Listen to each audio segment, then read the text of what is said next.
Hello my friends, it's the Game Boy Geek here. Today we are going back to the castles. But we're not just going to any castles, we're going to ones that have moats. That are going to keep all the bad guys away. And in those moats we'll see some swans kind of hanging out and doing their thing. And once we're in the castles, we're going to be going down some secret passages to other rooms. Ooh, scary, fun, all of the above. Oh yeah, we're talking about Secrets here, which is the expansion for Castles of Mad King Ludwig. Now, why am I holding a piece of paper here, the rules, instead of a box? Oh, because Bezier Games does something I love, which is they don't waste our cost and our money that we're gonna have to pay for a box that we're not gonna keep around anything because everything fits in the box, and they just put them in nicely packed, it's the rules and the tiles, and that's it, and I like that. So anyway, let's take a look. I'll show you how it's played. I'll see you on the other side.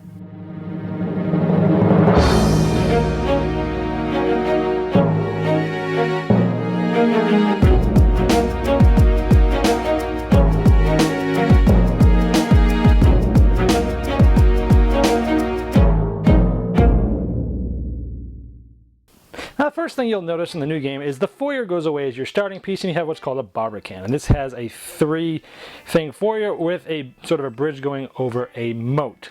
Now, over the course of the game, there are stacks of moats that you can buy. There's a certain amount depending on the amount of players, and it's $5,000. And when you buy one of these, it's kind of like a hallway where instead of buying a room, you could buy a face-down stack moats. These are over by the board with all the other rooms. You would take one of these, pay the master builder $5,000, and make sure you just flip over one of these cards and discard it because it keeps the game clock going towards the end of the game. And you take one of these moats and you basically get to add it to your evolving castle here. Now, the moat itself, first of all, as soon as you put it, it's 3 points. Then, for every room that you have that's one of these, pretty much everything, I believe, except the hallways and things like that, would get you 1 more point. So if you place this, you get 3 immediately, and let's say you had 1, 2, 3, 4, 5, 6 of one of each of these rooms out there, it'd be another 6 points. So you slap this thing down and you just got 9 points. 3, 4, 5, 6, 7, 8, 9 if you had one of each of those rooms in there at the time. Or let's say this is how my castle's starting to look here, and I've got 1, 2, 3, 4 of these rooms, and let's say I buy another moat. So when I place this moat here, I get 3 points plus 1 more point for all of these. So 3, 4, 5, 6, 7. I'd make 7 points for that, but as you can see, it's starting to constrict where I go here. Now, let's say I place a building here. Now this gets me 2, 3, 4 because I have the moat. So every time you place another building, you're going to be making more and more points with those. And let's say I finally close myself in. I've completed the moat. We'll talk about that in just a moment. But you've got this. And this again would be 3, 4, 5, 6, 7, 8. That'd be 8 points right now for me there. And let's say I added this here. This is going to be 4, 5, 6, 7 because of each of the moats. And that's sort of how the moats work. Now you can build out of here. This room is not complete until it's completed over here. The only rooms you can put out here are outdoor rooms.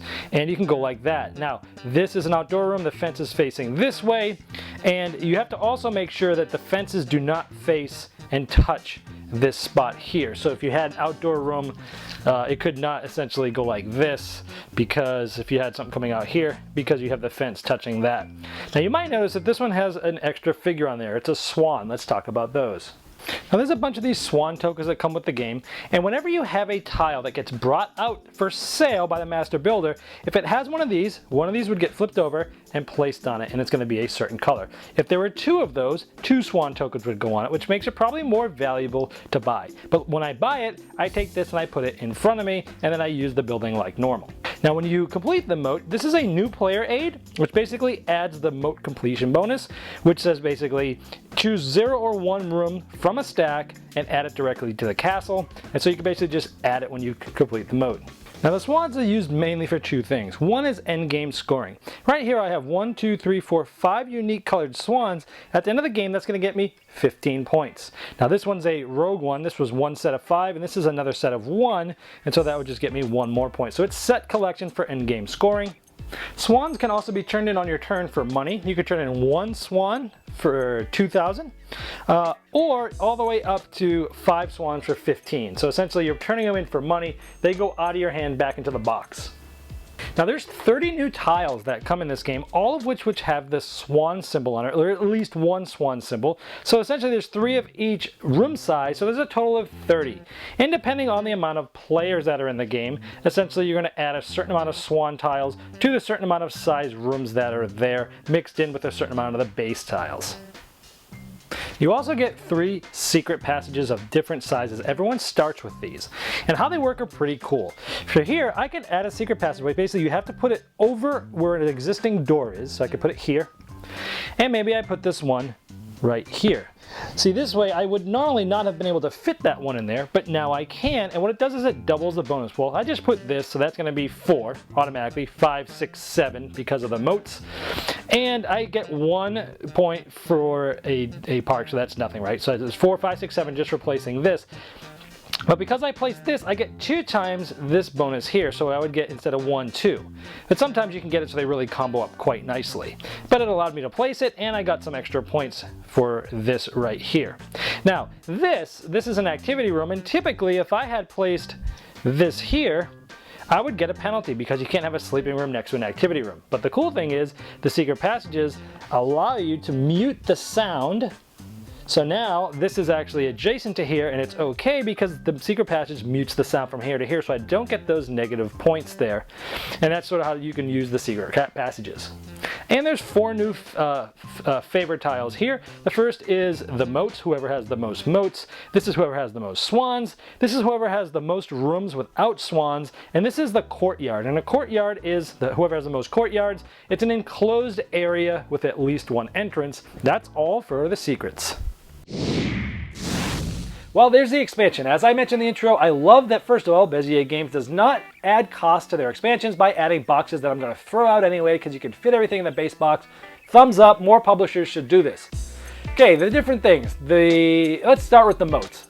Man, that is a double-edged sword, right?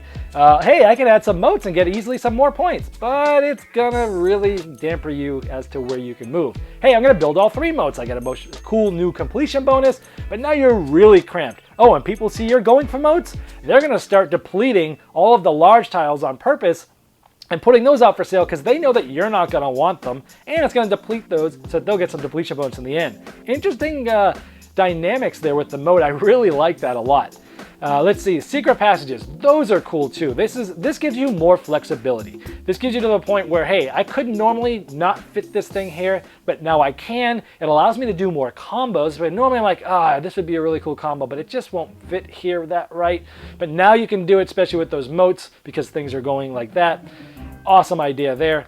These swans are cool too because it's like that set collection. You can look around and see what colors people have. You can see what it's worth. It gives you another thing to think about during the master builder and another thing to think about as to which tile you might want. Cool idea there.